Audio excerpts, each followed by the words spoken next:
जी Mike Tyson साहब। अस्सलाम वालेकुम हारिस भाई। वालेकुम अस्सलाम। मैं माइक अरे टाइसन समझ रहा था, मैं माइक टाइसन समझ रहा था, आप बुधा बैठ निकला नहीं थे। अरे नहीं बस I'm not Mike Tyson and thanks not the other few. मैं हूँ उड़- सॉरी आपकी सर आवाज हारिस भाई। टूट टूट के आ रही है, टूट टूट के आ रही है आवाज, क्या दोबारा बोले? I'm not Mike Tyson but that's so I can punch you. Okay Mike, ऐसा उर्दू बात बोले। करता है ना माइक टाइसन। हाँ हाँ सही है, ठीक है। हारिस इसकी नकल करना था माइक टाइसन की। मुझे अच्छा बहुत समझ, खुशी मुझे रही आपसे मुझे बात करके, मुझे मैं मुझे आपका वो फैन हूँ। आपकी आवाज आवाज बड़ी खराब है, डिले भी है, इसलिए मुझे पता नहीं चला। अच्छा चलें, क्या कहना चाहेंगे सर? जी हारिस भाई, मैं ये बोलना चाह रहा था जैसे अभी आप बताए कि जैसे आलिम साहब है, इन लोगों जो है सो इस कदर मेंटल जिम्नास्टिक्स करते हैं कि ये लोग हर किस्म के जुल्म को जस्टिफाई कर जाते हैं। मैं पहले बहुत सुनता था, जैसा आपके आर्ग्यूमेंट सुनता था, फिर बाद में जाके मुफ्ती यासिर हो गए, दूसरों के इन लोगों के भी काउंटर आर्ग्यूमेंट सुनता था, रिबर्टल सुनता था कि लोग स्लेवल कैसे जस्टिफाई करते। ये लोग लिटरली रेप को मतलब थम्स अप देते। उसके बाद मैं छोड़ दिया इन लोग सुनना, क्योंकि व्हाट्स द पॉइंट अगर उन लोग एक हार्म प्रिंसिपल को नहीं समझ सके। तो इसमें आप कैसा बोलेंगे? नहीं तो आप क्या थे पहले, मुसलमान थे आप? जी मैं पहले मुसलमान था। मैं जो सो प्रैक्टिसिंग अहले हदीस घर से था। मुझे 2020 में आपकी वीडियो मिली थी, जब खैर मुझे को ये स्लेवरी का आर्गुमेंट पहले से मालूम था, लेकिन मैं क्रुएल्टी टुवर्ड्स माइनॉरिटी, वहां से मैं आपका फैन हुआ। मेरे को मुसलमानियों की क्रिटिसिज्म वीडियोस देखते देखते मेरे को आपका वीडियो रिकमेंडेशन में आया था कि मैंने इस्लाम क्यों छोड़ा। मैं उसके बाद से फिर आप आपसे बहुत मुतासिर हुआ, आपसे बहुत इम्प्रेस होके आई बिकेम एन एक्स मुस्लिम। और मैं कई सारे आपसे कई काफी सारे आपसे बातों से मैं एग्री करता हूँ। मैं भी थोड़ा नर्वस हो रहा हूँ आपसे बात करने में। मैं आपका बहुत बड़ा फैन हूँ। चले बहुत ऐसे। अच्छा दिखा नहीं आपसे तो बात करके। खैर, बहुत शुक्रिया तो आपका। मैं खैर मैं नहीं, लेकिन मैं आपसे अच्छा लगा मुझे आपका जर्नी का सुन के। तो फिर आप क्या जो आप बता रहे हैं मुफ्ती यासिर साहब और ये जो इन्होंने एक बनाई थी एंटी अपोस्टेसी गैंग या ईमान यूनियन या जो भी इसका नाम है, तो फिर आपने क्या, क्योंकि एक फेज होता है ना 2020 में आपने बताया, तो ये तो अभी आपको यानी दो साल ही हुए हैं। तो फिर आप क्या करते थे जी कि आप फिर उनसे आर्गुमेंट्स को टटोलते थे, तो आपको फिर भी कहीं से तसल्ली बख्श जवाब नहीं मिला, आप ये कह रहे हैं? हाँ ये तो सही है, लेकिन जैसा आप लोग ने थोड़ा सा एक फिलोसफी इन्वोक करते देखिए आपके आर्ग्यूमेंट्स में रहता है। आपके आर्ग्यूमेंट्स में आप थोड़ा साइंस इन्वोक करे थे, तो मैं उसके बाद भी बहुत सारे फिलोसफी पढ़ना शुरू करा। ऐसा नहीं कि पूरे पढ़ लिया, थोड़े थोड़े जो ऊपर ऊपर से रहते देखिए। उसके बाद में गौर करना स्टार्ट करा कि एक हार्म प्रिंसिपल एक चीज रहती है, एक साइंटिफिक फैक्ट एक चीज रहती है, लोग ऑब्जेक्टिव मोरालिटी एक रहती है, सब्जेक्टिव एक रहती है, क्या खाना क्या पीना क्या सोना। ऑब्जेक्टिव तो नुकसानदेह रहती है। ये लोग तो खुला खुला रेप खुला मतलब छातियां फूट के हाव हम करके थोड़े जो शर्मिंदा होते नहीं, इसका ये मतलब नहीं, इसका वो मतलब करते। तो मैं खुद से सीखा, आप आपसे बहुत सारा मैं इंस्पिरेशन, आपसे गालिब से बहुत सारी चीजें सीख के अपने आर्ग्यूमेंट्स डिफाइन करा था। और मैं इनके वीडियो से था, लेकिन कभी मेरे को उनके आर्ग्यूमेंट्स ऐसे अच्छे नहीं दिखे, क्योंकि जैसा जैसा आपका आर्ग्यूमेंट है भाई, ये मेरे को मेरी माँ पे या फिर मेरी बहन पे होते हुए अच्छा नहीं दिख रहा। तो सामने वाले के भी होते हुए अच्छी बात नहीं है, ये जुल्म ही है ये। लेकिन ये इन्हों क्या करते हैं, अपने मुफ्ती मुफ्ती यासिर हो गए और दूसरे बहुत सारे मुस्लिम मुसलमानों को देखा है जनरली, वो लोग क्या करते हैं, नहीं भाई देखो हमारे पास कश्मीर में सा जुल्म हो गया, हमारे पास इनका सा जुल्म हो गया। उन लोग को दूसरों के अपनी औरत की तो आह दिखती है, लेकिन दूसरों की नहीं दिखती। वो जो बनु खुरैजा के थे, वो जो सब बनु मुख्तलिस के थे, ये मैं बोला भाई ये तो जुल्म है बोल के फिर छोड़ दिया मैं उसके बाद।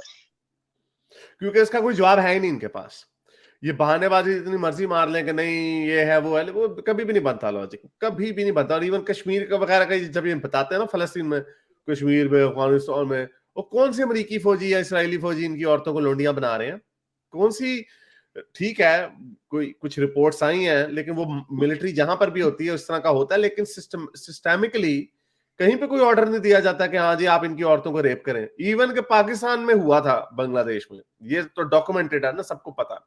लेकिन अब जहां जहां पे भी हम जाते हैं, मोस्टली मिलिट्रीज ऐसा नहीं करती, अनलेस ऑफ कोर्स ये रशिया जो कर रहा है, रशिया भी कर रहा है।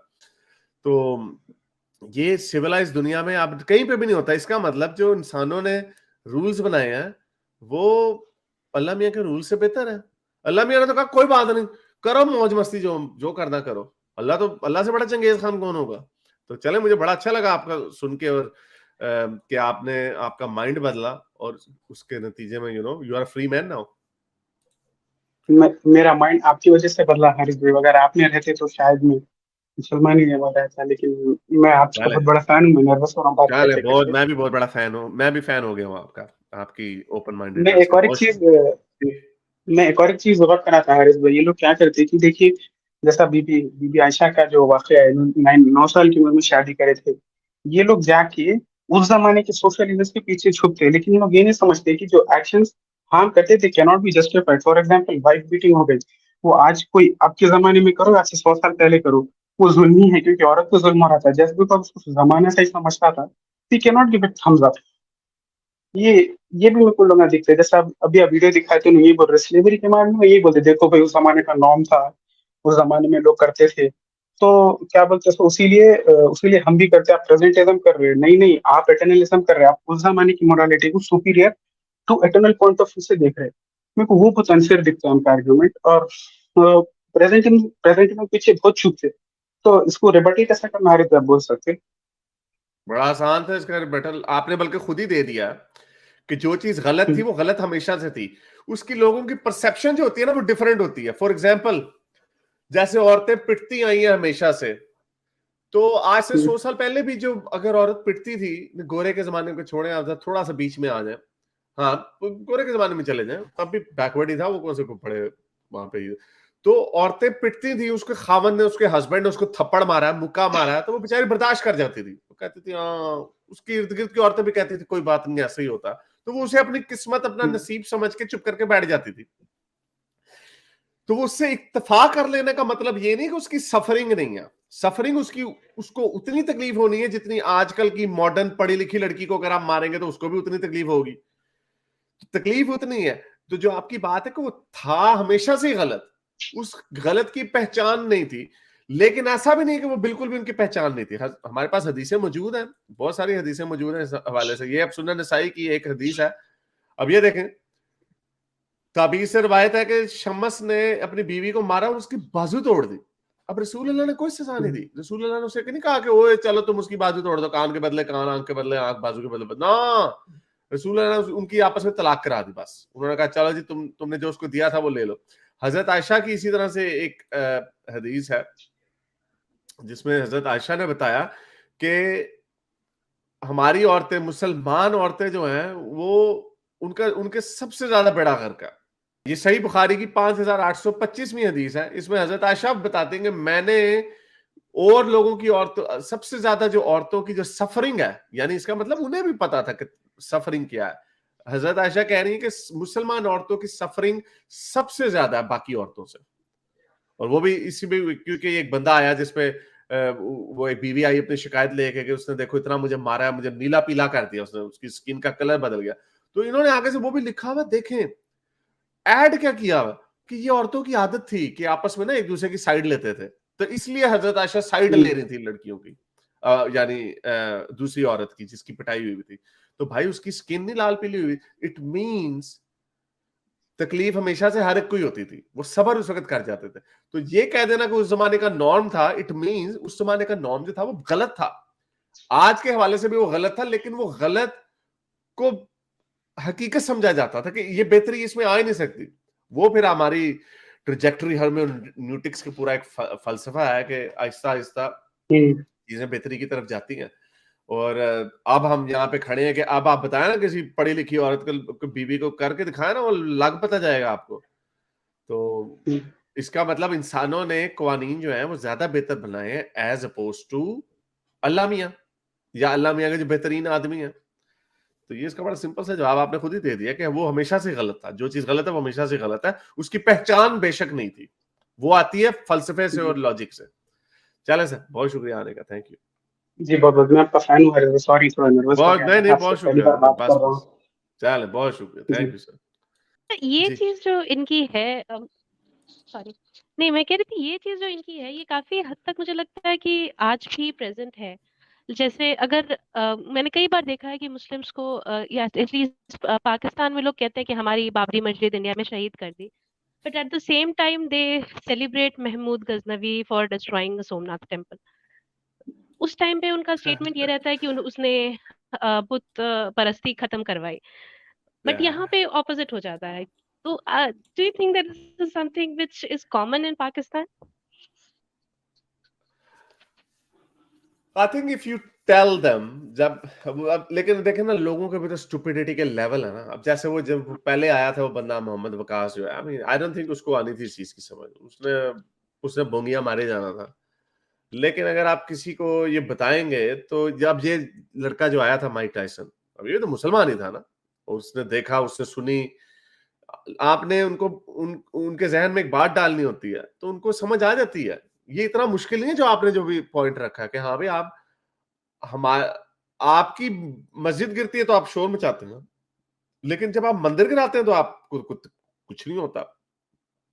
सेलिब्रेशन भी जो है उसमें भी पाकिस्तान की स्टेट का बहुत बड़ा कसूर है। मुझे याद है मुतालिया पाकिस्तान में हमारे चैप्टर 8 ग्रेड में पूरी जो मुस्लिम इन्वेजन्स की जो हिस्ट्री थी, गौरी, गजनवी, बाबर और ये और फिर जो मुगल डायनेस्टी स्टार्ट होती है वो हमें पढ़ाई जाती थी, और वो ऐसे पढ़ाई जाती थी एज दो वी आर देम। इसमें तो ये को मैं पहली दफा बात नहीं कर रहा, बहुत सारे ये तो आप सबको पता है, ये तो ओपन सीक्रेट है। तो इसीलिए हमारे जब मिसाइल है उन सारों के नाम Babar, Ghori, Ghaznavi I mean it's ये आर्टिफिशियल मैन्युफैक्चर्ड आइडेंटिटी बनाई है, उसका रिजल्ट यही निकलना था। लेकिन there is a good thing in that, यहाँ पे एक बड़ी केयरफुल किस्म की, जिम्मेदार किस्म की एक लिबरल कम्युनिटी राइज कर रही है पाकिस्तान में। तो I think things are looking better if the country survives. तो ये आइडिया जो है ना, अब ये मुतालिया पाकिस्तान की जो अगर ब्रेन वॉशिंग होती है ना, इट्स नॉट इनफ अगर वो झूठ के ऊपर है, जो कि है, जो कि एक मैन्युफैक्चर्ड आइडेंटिटी है, बहुत सारा झूठ है।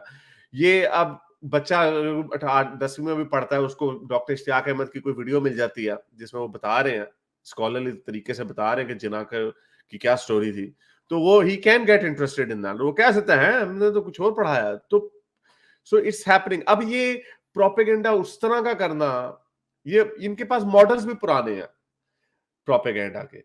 ये प्रोपेगेंडा अब नहीं चल सकता। इसलिए मैं कह रहा था जो पहली भी कॉल आई थी कि रिलीजन की बेस पे भी अब सोसाइटी नहीं बनाई जा सकती, because it's too difficult to keep things hidden.